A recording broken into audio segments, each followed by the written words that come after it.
بسم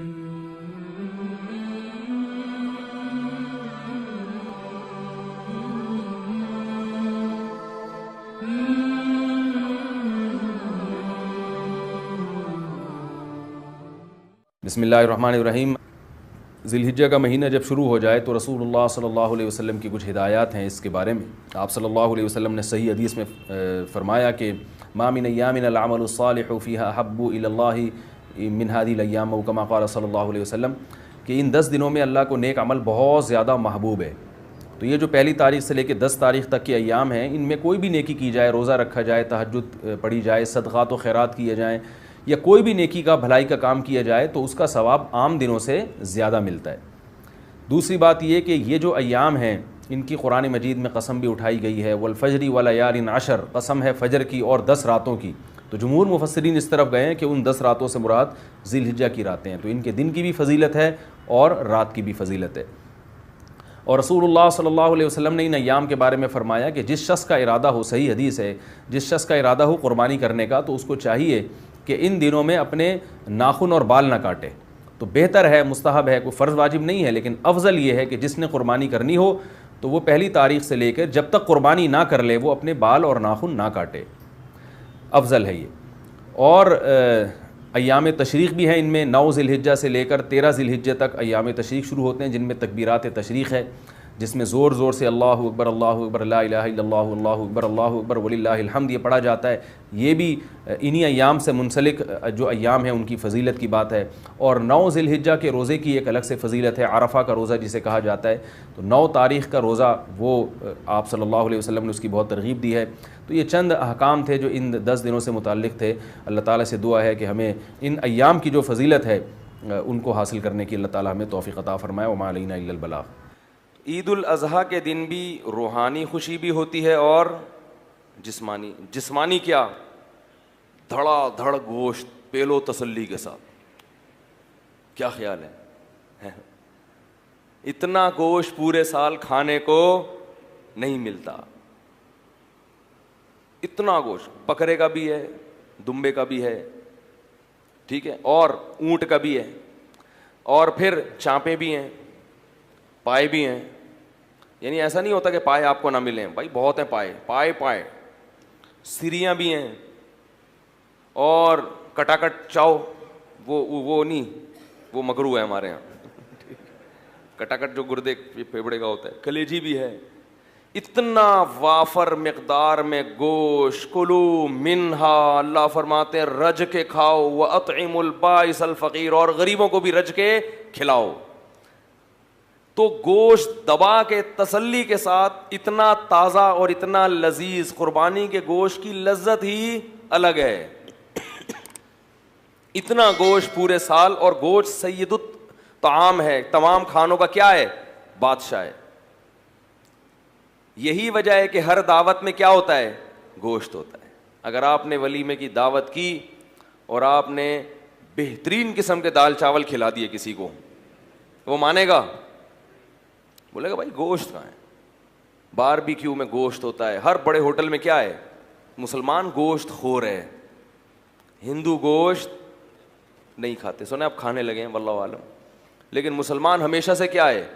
گوشت خور ہے، کیونکہ گوشت خوراک ہے بھائی، لذت بھی ہے اور پروٹین بھی ہے۔ تو یہ ہمیں تازہ وافر مقدار میں کھانے کو ملتا ہے ہر قسم کا۔ اور روحانی فائدہ، ایک فائدہ کیا کہ ہم کھلاتے بھی بہت ہیں، عام دنوں میں اتنا کھلا نہیں سکتے، جیب بسا اوقات اجازت نہیں دیتی، اتنا کھلاتے ہیں، 1/3 صدقہ کر دیا، رشتہ داروں کو بانٹ دیا، دعوتیں کر لیں، تو اللہ کو کھلانے والا بھی کیا ہے؟ پسند ہے۔ اور یہاں جو ایک مادی فائدہ یہ بھی رہ گیا کہ عام دنوں میں جب آپ کھائیں گے تو کھانے پہ ثواب نہیں ملتا، ثواب روزے پہ ملتا ہے، لیکن بقرعید کا گوشت کھانا کیا ہے؟ ثواب ہے۔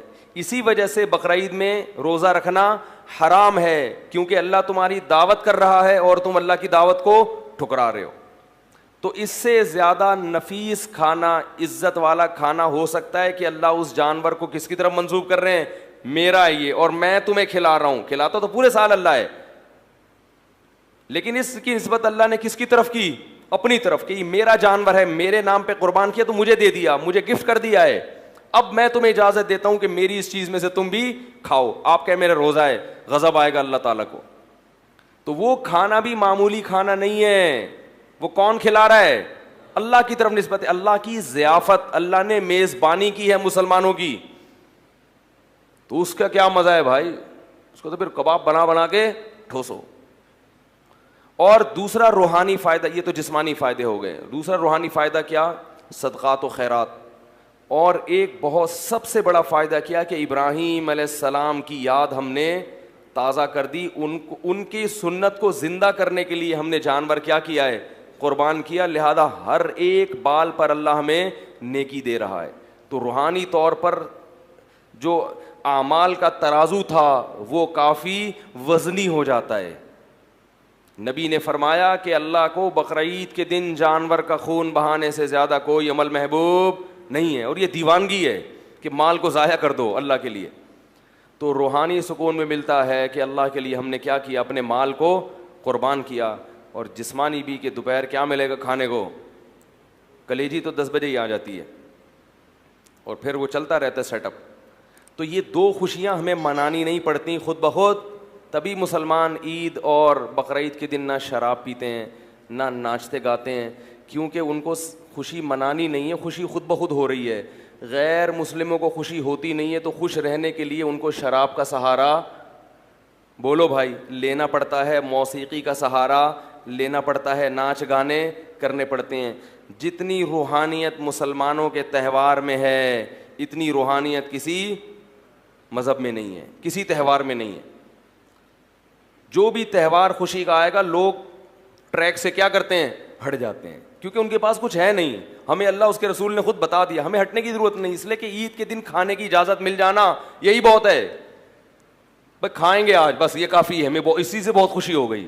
روٹی کھائیں گے, پراٹھا کھائیں گے صبح اٹھ کے, بہت دنوں سے نہیں کھایا, تو یہی خوشی بہت ہے.